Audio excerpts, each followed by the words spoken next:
നമസ്കാരം മലയാളി വാർത്തയിലേക്ക് സ്വാഗതം. വയനാട് കള്ളാടിയിൽ ഉണ്ടായിട്ടുള്ള മണ്ണിടിച്ചിൽ ദുരന്തത്തിൽ കാണാതായവർക്കുള്ള അന്വേഷണത്തിലാണ് ഇപ്പോൾ ഉദ്യോഗസ്ഥരെല്ലാം തന്നെ. തിരച്ചിലുകൾ സജീവമായിട്ട് നടന്നുകൊണ്ടിരിക്കുന്നു. പക്ഷേ അധികമാരും ശ്രദ്ധിക്കാതെ പോയ ചില കാര്യങ്ങൾ ഇപ്പോൾ സോഷ്യൽ മീഡിയയിലൂടെ പുറത്തു വരുന്നുണ്ട്. അതായത് നിലവിൽ കള്ളാടിയിൽ കാണാതായത് ഒരു ഹിമാചൽ സ്വദേശി വിക്രം റാണ മാത്രമാണ് എന്ന തരത്തിലാണ് റിപ്പോർട്ടുകൾ പുറത്തു വരുന്നത്. പക്ഷേ ചില സംശയങ്ങൾ അവശേഷിക്കുകയാണ്. അതായത് അപകടമുണ്ടായ സമയത്ത് നമ്മൾ ഒരു CCTV ദൃശ്യങ്ങൾ കണ്ടിരുന്നു.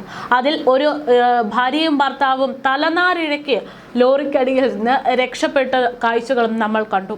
പക്ഷേ ഈ പറയുന്ന ആളുകളെ രക്ഷപ്പെടുത്താൻ വേണ്ടി ആ സ്ഥലത്ത് കുറച്ച് മുൻവശത്തായിട്ടുണ്ടായിരുന്ന കടയിൽ ചായ കുടിച്ചുകൊണ്ടിരിക്കുകയായിരുന്ന ഈ ദമ്പതികളുടെ സുഹൃത്ത് ഓടിയെത്തിയത് ആ CCTVയിൽ കാണാൻ പറ്റുന്നുണ്ട്. അയാൾ ഇപ്പോഴും മിസ്സിംഗ് ആണ് എന്ന തരത്തിലാണ് വിവരങ്ങൾ പുറത്തു വരുന്നത്.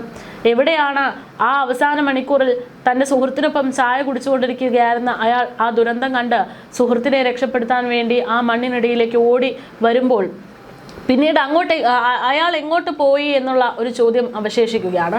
അദ്ദേഹത്തിനെ കണ്ടെത്തിയിട്ടില്ല എന്ന തരത്തിലാണ് സോഷ്യൽ മീഡിയയിൽ ഇപ്പോൾ ഈ വീഡിയോ വൈറലായിക്കൊണ്ടിരിക്കുന്നത്.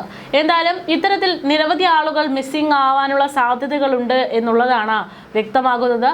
കൃത്യമായിട്ടുള്ള കണക്കുകളുടെ അടിസ്ഥാനത്തിൽ സർക്കാരിന് കിട്ടിയിരിക്കുന്ന നിർദ്ദേശത്തിന്റെ അടിസ്ഥാനത്തിൽ നിലവിൽ ഒരാളെ മാത്രമാണ് കണ്ടെത്താനുള്ളത് എന്നാണ് മന്ത്രി ടി സിദ്ദിഖ് അറിയിക്കുന്നത്. പക്ഷേ ഇത്തരത്തിൽ അധികമാരും ശ്രദ്ധിക്കാതെ പോയ ആളുകളും ഈ പറയുന്ന ദുരന്ത ഭൂമിയിൽ ഉണ്ടാകാനുള്ള സാധ്യതകളുണ്ട് എന്നുള്ളതാണ് വ്യക്തമാക്കുന്നത്. എന്തായാലും നിലവിൽ വയനാട് കള്ളാടി മണ്ണിടിച്ചിലിൽ കാണാതായ ഹിമാചൽ സ്വദേശി വിക്രം റാണയ്ക്ക് വേണ്ടിയുള്ള തിരച്ചിലുകൾ ഇന്നും ഊർജിതമാക്കിയിരിക്കുന്നു എന്നാണ് ഇപ്പോൾ ഈ വിഷയവുമായി ബന്ധപ്പെട്ട് അല്ലെങ്കിൽ വയനാട് ദുരന്തവുമായി ബന്ധപ്പെട്ട് മന്ത്രി ടി സിദ്ദിഖ് നൽകുന്ന അപ്ഡേഷൻ എന്നുള്ളത് കൂടെ പറയേണ്ടിയിരിക്കുന്നു.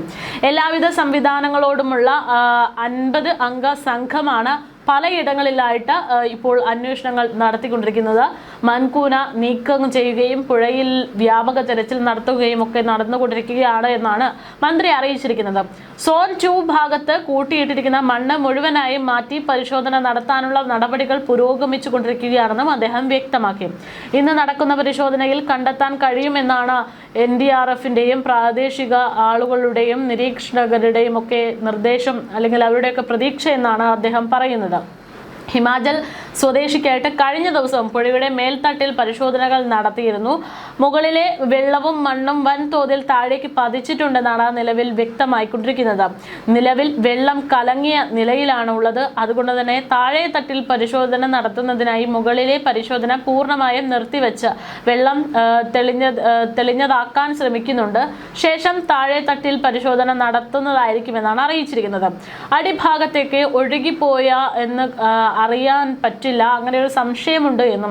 എന്തായാലും പുഴയിലെ മൺതിട്ട ഇളക്കിയുള്ള പരിശോധന അടക്കം ഇപ്പോൾ ഇത്തരത്തിൽ നടത്തുന്നുണ്ട് എന്നും മന്ത്രി അറിയിച്ചു. അതേസമയം ദുരന്തമുണ്ടായ സ്ഥലത്തേക്കുള്ള അനാവശ്യ സന്ദർശകരെ നിയന്ത്രിക്കാൻ നിലവിൽ പോലീസ് കാര്യക്ഷമമായി പ്രവർത്തിക്കുന്നുണ്ടെന്നും മന്ത്രി അറിയിച്ചു. മീനാക്ഷി പാലത്തിൽ കയർ കെട്ടി വാഹനങ്ങൾക്കും ജനങ്ങൾക്കും പോലീസ് നിയന്ത്രണം ഏർപ്പെടുത്തിയിരിക്കുകയാണ്. പ്രാദേശികവാസികളെയും തെരച്ചിലുകളുമായി ബന്ധപ്പെട്ടവരെയും മാത്രമേ നിലവിൽ പാലത്തിന് അക്കരെ കടത്തിവിടുന്നുള്ളൂ. ചൂരൽമലയിലേക്കുള്ള KSRTC ബസ്സുകളും മീനാക്ഷി പാലം കടത്തിവിടുന്നില്ല.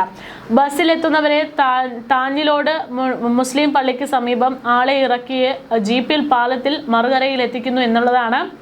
പാലത്തിലൂടെ മറുകരയിലേക്ക് എത്തിക്കുന്നു എന്നുള്ളതാണ് നിലവിൽ ചെയ്തു വരുന്നത്. തുരങ്കപാത പദ്ധതി പ്രദേശത്തിനുള്ള സമീപത്തുള്ള മണ്ണിടിച്ചിൽ ഇതുവരെ 7 മൃതദേഹങ്ങളാണ് കണ്ടെത്തിയിട്ടുള്ളത്. 18 പേർ അപകടത്തിൽ ഉൾപ്പെട്ടിട്ടുണ്ട്. കഴിഞ്ഞ ദിവസം ചൂരൽമലയിലെ കാരുണ്യ റെസ്ക്യൂ ടീം തിരച്ചിൽ പങ്കെടുത്തിരുന്നു. ദേശീയ ദുരന്ത നിവാരണ സേന, പോലീസ്, അഗ്നിരക്ഷാസേന, സിവിൽ ഡിഫൻസ്, രാഷ്ട്രീയ പാർട്ടി പ്രവർത്തകർ, വിവിധ സന്നദ്ധ സംഘടനകൾ എന്നിവരും സംയുക്ത പരിശ്രമമാണ് കള്ളാടിയിലെ ഈ രക്ഷാപ്രവർത്തനത്തിന് വേണ്ടി നടത്തിക്കൊണ്ടിരിക്കുന്നത്. ഓരോ സംഘവും തങ്ങളാൽ കഴിയുന്ന വിധത്തിൽ തെരച്ചിലുകൾ പിന്തുണ നൽകുമ്പോൾ അവസാനമായി കാണാതായ ആളെ കണ്ടെത്താനുള്ള പ്രതീക്ഷയോടെയുള്ള കാത്തിരിപ്പിലാണ് കള്ളാടിയിലെ രക്ഷാദൗത്യ സംഘം. അപകടത്തെ തുടർന്ന് Meppadi doctor Moopen's medical college ആശുപത്രിയിൽ ചികിത്സയിൽ കഴിയുന്നവരുടെ ആരോഗ്യനില പുരോഗതി നേടുന്നുണ്ട് എന്നും അധികൃതർ അറിയിക്കുന്നു.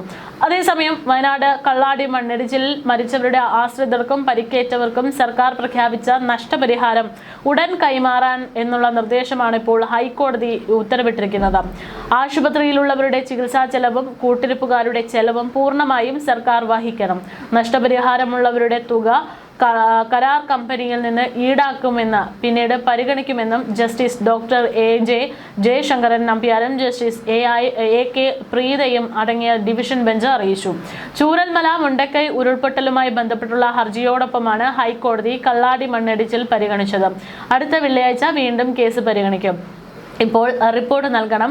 തിരച്ചിലിന് നേതൃത്വം നൽകാൻ മന്ത്രിമാരടക്കം സ്ഥലത്തുണ്ടെന്ന് സർക്കാർ വിശദീകരിച്ചിരിക്കുകയാണ്.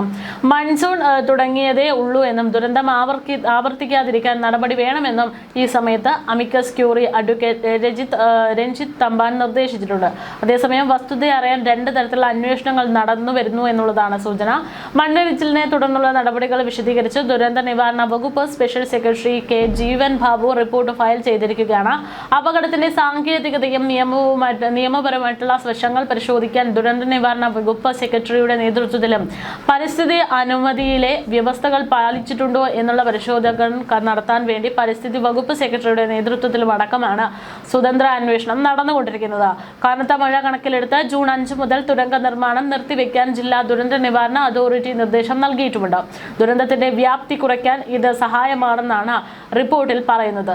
അതേസമയം ഇത് നടന്നിരിക്കുന്നത് ഒരിക്കലും നടക്കാൻ പാടില്ലാത്ത ഒരു ദുരന്തമാണെങ്കിൽ പോലും ഇതിനെയും രാഷ്ട്രീയ വിഷയമാക്കുന്നുണ്ട് എന്നുള്ളതും യാഥാർത്ഥ്യമാണ്.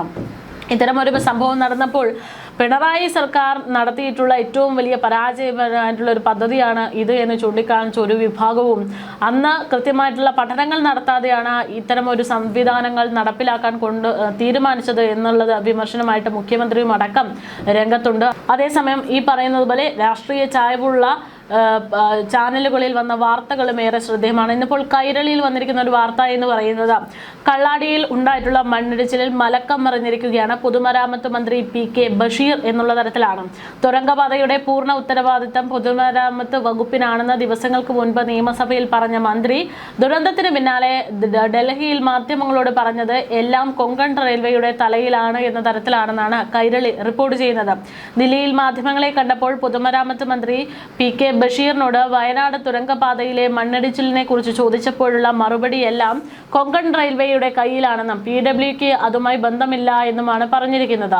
എന്നാൽ നിയമസഭയിലെ രേഖകൾ പരിശോധിച്ചാൽ മന്ത്രിയുടെ ഈ വാദം കളവാണെന്ന് വ്യക്തമാകുമെന്നും ജൂൺ 29 നിയമസഭയിലെ ചോദ്യോത്തര വേളയിൽ മലമ്പുഴ MLAക്ക് ഇതേ മന്ത്രി നൽകിയ മറുപടിയിൽ പറയുന്നത് തുരങ്കപാതയുടെ എല്ലാ കാര്യങ്ങളും ചെയ്യുന്നത് പൊതുമരാമത്ത് വകുപ്പാണ് എന്നുള്ള കാര്യമാണ്.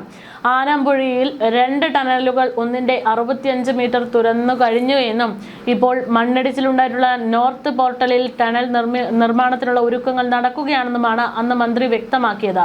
വയനാട്ടിൽ മണ്ണൊലിപ്പും പ്രതിസന്ധിയും ഉള്ളപ്പോൾ കൈ കഴുകി കൊങ്കൺ റെയിൽവേയുടെ തലയിൽ കെട്ടിവച്ച് രക്ഷപ്പെടാനാണ് മന്ത്രിയുടെ നീക്കമെന്ന് കൈരളി റിപ്പോർട്ട് ചെയ്യുന്നു. വയനാട് തുരങ്കപാതയുടെ നിർമ്മാണവുമായി ബന്ധപ്പെട്ട് കൂട്ടിയിരിക്കുന്ന മണ്ണ് നീക്കുന്നതിൽ റിപ്പോർട്ട് സമർപ്പിക്കാൻ വിദഗ്ധ സമിതിയെ സർക്കാർ നിയോഗിച്ചിട്ടുണ്ട്. കൂട്ടിയിരിക്കുന്ന മണ്ണ് ഏത് വിധത്തിൽ നീക്കം ചെയ്യണമെന്നതിനെ കുറിച്ച് റിപ്പോർട്ട് സമർപ്പിക്കാൻ 3 അംഗ വിദഗ്ധ സമിതിയാണ് സർക്കാർ നിയോഗിച്ചിരിക്കുന്നത്. മുഖ്യമന്ത്രിയും ആഭ്യന്തരമന്ത്രിയും പൊതുമരാമത്ത് മന്ത്രിയും നടത്തിയ കൂടിക്കാഴ്ചയിലാണ് സമിതിയെ നിയോഗിക്കാൻ ധാരണയായത്. Kozhikode NIT professor doctor Santhosh G. Thampi, പാരിസ്ഥിതിക ഡയറക്ടറേറ്റ് എഞ്ചിനീയർ ഡോക്ടർ ജൂസ് NCESSലെ പ്രതിനിധി എന്നിവരാണ് സമിതി അംഗങ്ങൾ. ഈ സമിതി സ്ഥലം സന്ദർശിച്ച് അടിയന്തരമായ റിപ്പോർട്ട് നൽകാൻ സർക്കാർ നിർദ്ദേശിച്ചിരിക്കുകയാണ്. സമിതിക്ക് ആവശ്യമായ എല്ലാ സഹായങ്ങളും നൽകാൻ വയനാട് ജില്ലാ കളക്ടറോടും ചുമതലപ്പെടുത്തിയിട്ടുണ്ട്.